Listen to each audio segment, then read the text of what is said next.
Olá meus amigos do YouTube, estamos começando mais um planejamento de trabalho. Seguimos dentro da última data FIFA do ano, na última rodada da Nations, começando agora nesse grupo da Itália com a França e também no grupo da Inglaterra. Vamos comentar sobre esses 3 jogos, né? São 6 seleções em relação à classificação desses grupos e a tentativa de cada uma das equipes de subir para a primeira divisão da Nations e também de participar dos playoffs que vão dar acesso à possibilidade de título, tá bom? Temos na Série B também o Santos enfrentando o CRB, acho que é o jogo mais interessante da tarde, porque é provavelmente uma classificação de título do Santos diante da sua torcida e o CRB tentando escapar do rebaixamento, tá bom? Meu nome é Theo Borges, esse é mais um Bom Dia Mercado, nosso planejamento diário sobre apostas e trade aqui no YouTube, e eu espero conseguir te ajudar a fazer o melhor planejamento possível para esse domingo, dia 17 de novembro. Vamos começar o nosso planejamento no grupo B da Nations, né? Na segunda divisão, onde nós tivemos uma modificação bem importante, que foi a vitória da Inglaterra no último jogo contra a Grécia. Venceu por 3-0. Aquela odd da Inglaterra realmente foi uma situação de oportunidade. A Inglaterra enfrentava uma Grécia que estava muito bem, e aí a gente fez uma interpretação de que também nas boas fases existe uma dificuldade, porque você tem na frente da sua torcida a obrigação de manter essa boa fase, jogando bem defensivamente, produzindo ofensivamente contra uma grande seleção que é a Inglaterra, mesmo com um time um pouco mais alterado. A Inglaterra está fazendo alguns testes, né? E ainda assim a Inglaterra deu resultado e a Grécia teve dificuldade. Então nem sempre quando a equipe vem muito bem ou quando a equipe vem muito mal, a gente tem que interpretar seguindo a lógica. Às vezes a situação exige um mergulho um pouco mais fundo, né? Mesmo que a Inglaterra não tivesse vencido aquele jogo, eu acho que aquela cotação era interessante e acabou que uma vitória de 3-0 se mostrou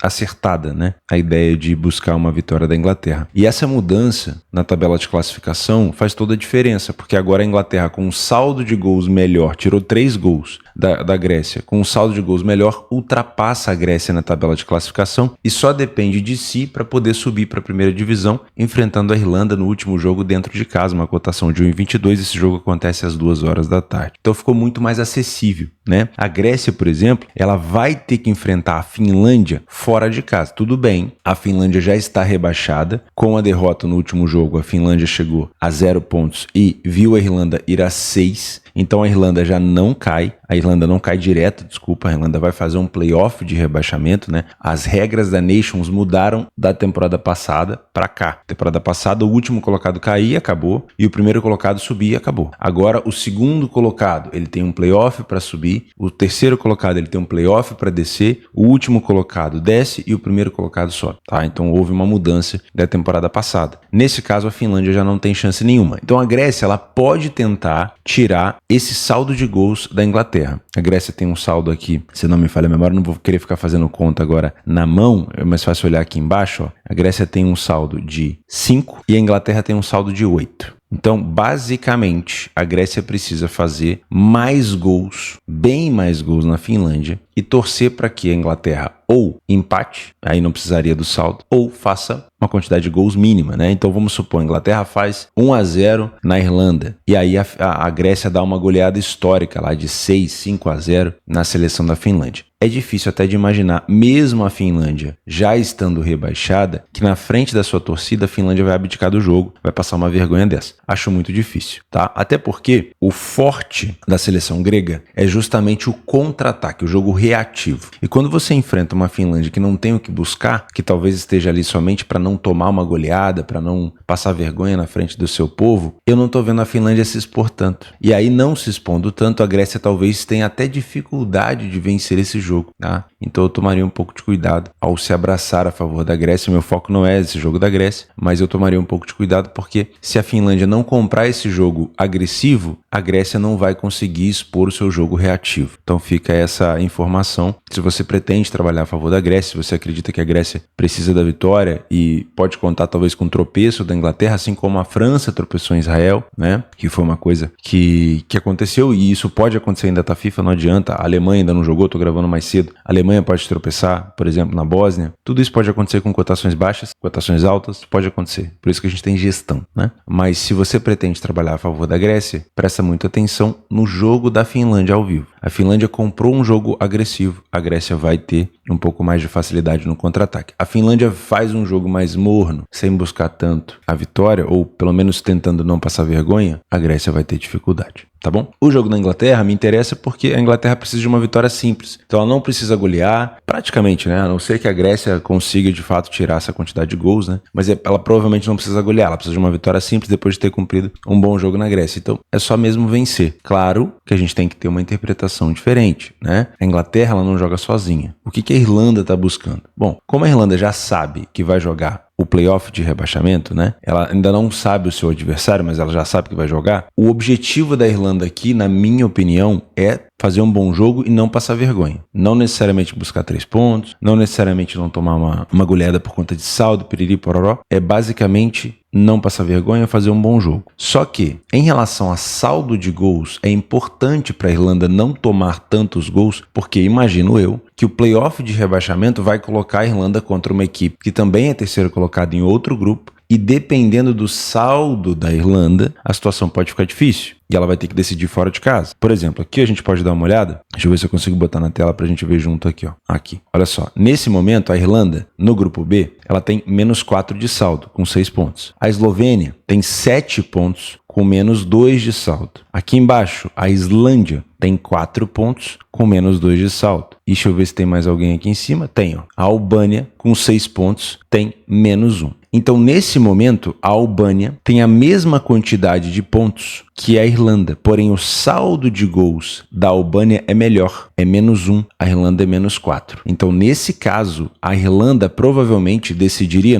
provavelmente deve ser o confronto do grupo 1 contra o grupo 2, do grupo 3 contra o grupo 4, né? Os terceiros colocados. Provavelmente a Irlanda decidiria fora de casa. Então, a chance da Irlanda não decidir fora de casa seria ou tentar empatar com a Inglaterra, ou seja, é um objetivo talvez pontuar e ficar num jogo um pouco mais defensivo fora de casa, ou até mesmo uma situação onde a Irlanda tenta não tomar um saldo de gols pior, nesse caso está -4, e torce para que a Albânia, que faz o último jogo contra a República Tcheca, tome uma goleada. Não é tão provável isso acontecer porque o último jogo da Albânia é em casa. Então a tendência é que a Irlanda fique mesmo ali com essa questão de decidir fora de casa. Então, talvez, pelo fato da Albânia jogar em casa contra a República Tcheca, dificilmente conseguir tomar uma goleada para aumentar o seu saldo, ou diminuir o seu saldo no caso, e disputar com a Irlanda na questão de decidir fora ou dentro de casa, muito provavelmente a única chance da Irlanda seria empatar com a Inglaterra para chegar a 7 pontos e torcer para que a Albânia não faça o mesmo resultado, não empate com a República Tcheca, que ela perca. Tá? Então, óbvio, é uma situação hipotética, né? Ou, por exemplo, a Eslovênia joga o último jogo com a Áustria. E aí, com um saldo de -2, se a Áustria conseguir fazer 3 gols, por exemplo, na Eslovênia, a Eslovênia ficaria com 7 pontos e um saldo, por exemplo, de -5. E aí, se a Irlanda consegue empatar com a seleção da Inglaterra, ela vai a 7 pontos e continua com um saldo de -4, talvez aí conseguindo decidir dentro de casa. Então existe sim o objetivo da Irlanda de buscar essa pontuação. Com isso, provavelmente a Irlanda vai intensificar um jogo de marcação e de compactação defensiva, facilitando o quê? Um back favorito na Inglaterra. Então se você é um trader por aqui, esse back favorito me agrada. Muito provavelmente a Inglaterra, seja com a escalação principal, seja com a escalação alternada, né, um teste que o treinador está fazendo, ainda assim a gente deve ver uma Inglaterra com muita posse de bola, muita pressão, com jogo aéreo, com finalização de fora da área. Se a Inglaterra vai conseguir chegar ao gol ou não sabemos, mas dentro de uma estratégia de back favorito, principalmente no primeiro tempo, teremos muito provavelmente estabilidade do preço, corremos o risco de tomar algum gol de contra-ataque, que é normal dentro da metodologia, mas, óbvio, se você estiver conferindo que a Irlanda não está buscando contra-ataque, melhor ainda. Se você tem metodologia para isso, show, se não tem, não inventa a moda.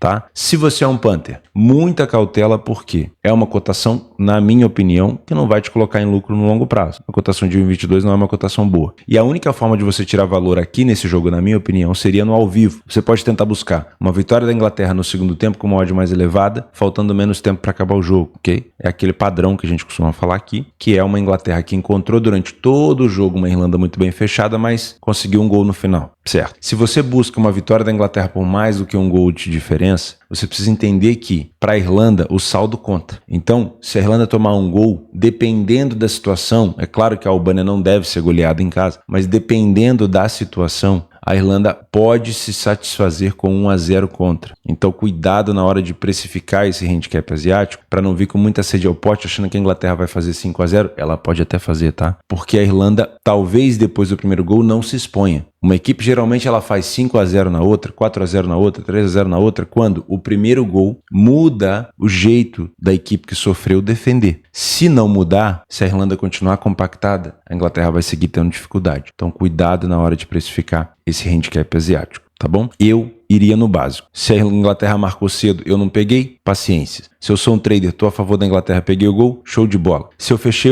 a posição por conta de algum risco, a Inglaterra marcou um gol, não peguei, show de bola também. Se eu sou um punter, me planejei para trabalhar a favor da Inglaterra a partir dos 60, 70 minutos com o odd mais alto, mas a Inglaterra marcou antes, paciência, próximo. E assim eu faria, tá bom? Theo, no ao vivo eu vi uma Inglaterra marcando um gol e a Irlanda se desesperando, vindo pra cima por algum motivo, tentando empatar. Aí é diferente. Aí é um cenário onde a Inglaterra deve conseguir buscar mais gols por aqui, tá bom? Subindo para a primeira divisão da Nations, nós temos 4 seleções que praticamente já estão definidas, né? Eu acho que aqui é uma situação mais hipotética. Vamos voltar para falar dos grupos, para entender aqui o contexto de diferença. Nesse momento, com a última vitória sobre a seleção da Bélgica fora de casa, a Itália chegou a 13 pontos. E para ela ser ultrapassada pela França, que é o confronto direto que nós temos aqui, ela precisaria perder em casa, né? É a primeira questão, para deixar a França chegar a 13 pontos. E aí, a França teria que tirar diferença de gols. Então, nesse caso aqui, existe 3 gols de diferença. A França teria que vencer por 2-0. Por que 2-0? Porque se a França faz 1-0, a França ganha um gol e a Itália perde 1. Então, a Itália iria para mais 6, a França para mais 5. Se a França faz mais um gol, a Itália iria para mais 5 e a França iria para mais 6. Percebeu a diferença? Então, por mais que a diferença seja de 3 gols, não há necessidade da França fazer 3-0, porque a cada gol que a França marca, a Itália perde um saldo. Então, a França precisaria de uma vitória de 2-0, tá? Não é um cenário impossível, ok? Não é um cenário impossível. Então, aqui nós temos, na minha opinião, um jogo para correção de preço, porque para a Itália basta um empate. Se isso é relevante ou não, eu deixo a você interpretar, mas na minha interpretação, com todo respeito, é muito relevante, porque se a Itália pode jogar por um empate, para que fazer tanta força para se expor? Não tem necessidade da Itália vencer esse jogo. Theo, mas aí tem a questão de decidir em casa, verdade. Agora, com essa nova Nations, não há mais essa questão de primeiro colocado vai para a semifinal e segundo colocado não vai para lugar nenhum. Nesse momento, a Nations mudou. Então, o segundo colocado também vai entrar no playoff. E aí, melhores pontuações de primeiros colocados fazem diferença para decidir em casa. Então, a Itália vencer o jogo é importante. É claro que um empate não é ruim. Quer ver, ó? Dos primeiros colocados, Portugal tem 13, Itália tem 13, Alemanha, até o momento que eu tô gravando esse vídeo, ainda tem 10, mas deve ter 13 com a vitória sobre a Bósnia, e a Espanha tem 13. Então, é possível de se falar que um empate contra a França, ou seja, chegar a 14 pontos, não deve ser tão bom para a equipe da Itália, né? Por exemplo, Portugal na última rodada vai pegar a Croácia fora. Talvez Portugal vacile, pode ser que se complique. Para a Itália, com 14 pontos, já daria para tentar disputar com Portugal. O problema é que o saldo de Portugal, nesse momento, é um pouco melhor. No grupo 3, a Alemanha, nesse momento tem 10, deve chegar a 13 com a vitória contra a Bósnia. E na última rodada, a Alemanha pega a Hungria fora. Também é uma situação que a Alemanha pode vacilar, mas o saldo da Alemanha é igual ao da Itália, pelo menos nesse momento. E por último, a Espanha tem 13. O último jogo da Espanha é contra a Suíça em casa. A Suíça praticamente já está rebaixada, então a Espanha deve concretizar mais uma vitória. Então, talvez um empate para a Itália prejudique a questão de decidir em casa, talvez. Mas ainda assim, é muito melhor você passar em primeiro para ter um adversário mais acessível do que você passar em segundo. Então, para a Itália, o empate ele ainda assim não é ruim. Se for, supondo que a Itália consiga passar em primeiro, ela pode pegar nesse momento ou a Croácia ou a Polônia, ela pode pegar ou a Holanda ou a Hungria e ela pode pegar ou a Dinamarca ou a Sérvia. São adversários muito melhores do que você pegar Portugal, Alemanha e Espanha, tá? Então, para a Itália, ainda assim, o empate não é ruim. Por isso, para mim, é um jogo para correção de preço. A França, depois de ter empatado 0-0 com Israel, vai ser cobrada, vai vir para cima. Ainda tá sem o Mbappé, né? Sem a convocação do Mbappé. Então, para mim, por mais que a França tenha uma necessidade de vitória maior, eu não compraria essa vitória da França. Porque se a Itália faz uma coisa bem ao longo desses anos, é defender. Se a Itália quisesse defender, meu amigo, a França pode ter muita dificuldade para marcar um gol por aqui. E por isso também eu não entraria no mercado de gols no pré-live. Só entraria nos gols aqui no live. Por exemplo, a Itália está contra-atacando a França, não está só se defendendo, está um jogo de trocação. Olharia para um jogo para 2 ou 3 gols. Ou até uma possibilidade de ambas marcam, né? Que está aqui a 1,80. Ou a Itália tomou um gol cedo, a França continua vindo para cima, a Itália acordou e falou, opa, se eu não for para cima também, se eu não me mexer, eu vou ter um problema aqui, também pode ser um jogo para buscar mais um gol. E se a França conseguir cedo um 2-0, que não é um cenário impossível, né? É difícil, mas não é impossível, você vai ter provavelmente uma Itália se deslocando para o ataque de uma maneira mais organizada. Aí sim, o jogo pode ter uma abertura para buscar mais um gol, tá? Mas aí são cenários ao vivo, fechou? Israel e Bélgica, nós temos aqui uma situação mais complicada, né? A Bélgica, nesse momento, ela tem um saldo de -2 e Israel tem um saldo de -9. A briga nesse momento aqui é para ver quem vai cair direto, quem vai participar do playoff de rebaixamento. Pelo saldo, tá muito claro quem vai disputar o playoff e quem vai cair direto, né? O saldo de Israel é -9 e o saldo da Bélgica é -2. Vamos fazer uma conta de padaria aqui? Israel teria que vencer a Bélgica, e olha que a Bélgica é favorita a 1,38, hein? Esse jogo é 16,45. Israel teria que fazer, vamos supor, 5 gols. Se Israel faz 5 gols, ele tira -9 aqui, ele vai ficar com -4 de saldo, e ele vai colocar ali,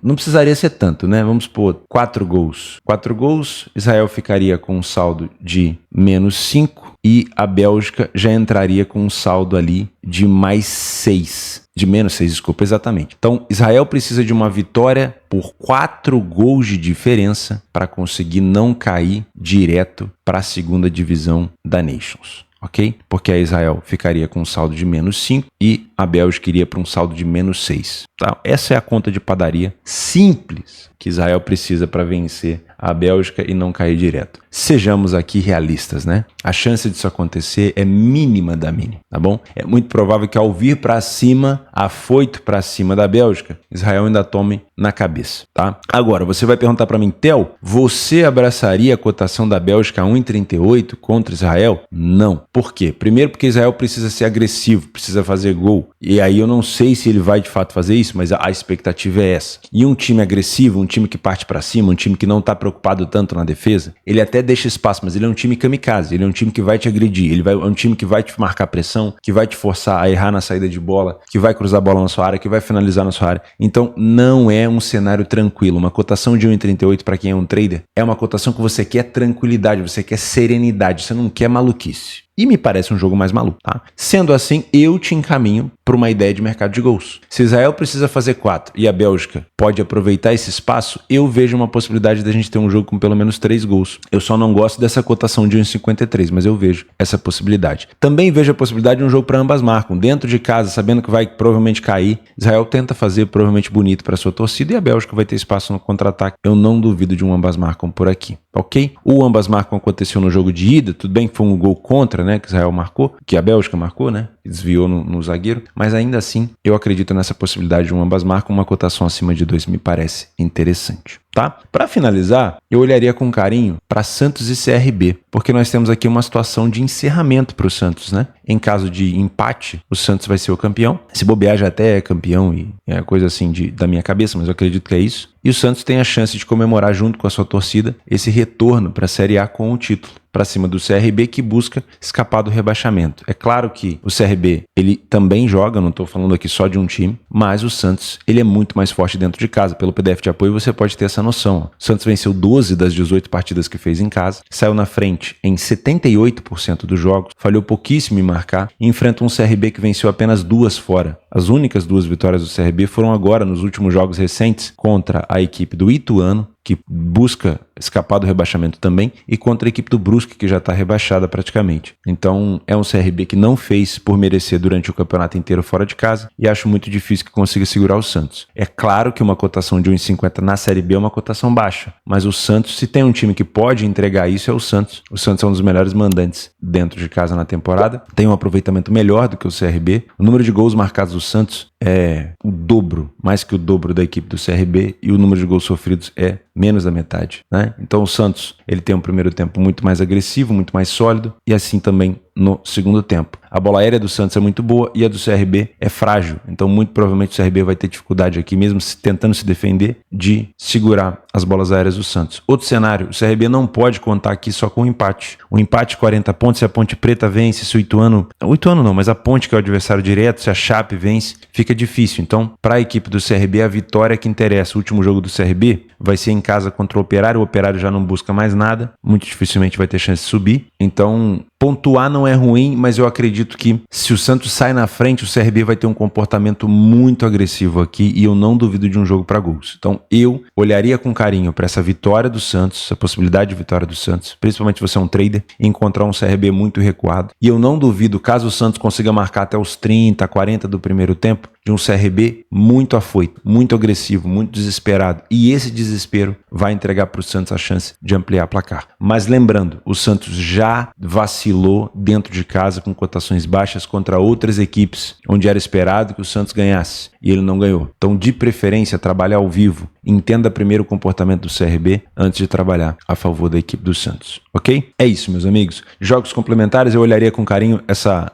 Áustria aqui com a Eslovênia. A Áustria precisa confirmar uma vitória e manter um bom saldo para conseguir se classificar na frente da Noruega. A Noruega enfrentando o Cazaquistão também é um bom jogo, mas a cotação ela é muito baixa. Finlândia e Grécia, como eu falei, é um bom jogo complementar. A Grécia tem tudo para vencer, mas a Finlândia joga diante da sua torcida e talvez complique a vida da Grécia por aqui. Então, para mim, é um favorito que pode se complicar. E aqui embaixo eu já não tenho tanto interesse assim, porque são jogos com menos informação e com menos liquidez. Brusque e Guarani são jogos, é um jogo de duas equipes rebaixadas, e Chapecoense e Curitiba, a única busca aqui é de uma Chapecoense tentando pontuar ao máximo para tentar escapar do rebaixamento. A Chapecoense, que na última rodada visita o Mirassol que precisa ainda de uma vitória depois de um empate, se eu não me engano, ontem contra a equipe do Operário. Ainda vai precisar, se eu não me engano, de um ponto aqui ou de 2 pontos para poder se classificar. Então a Chapecoense não está